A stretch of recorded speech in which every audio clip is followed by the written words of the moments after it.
नमस्कार मित्रांनो. भुईमुग बघ आता काढून झाला आहे सगळा.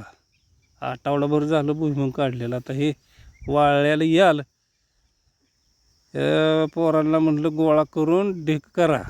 मग ती बघा आता चादराची झोळी केली. मग ते चादराच्या झोळीत टाकते ती आणि ती इथनं उचलते ती ते ढिगावर नेऊन टाकते ती बघा.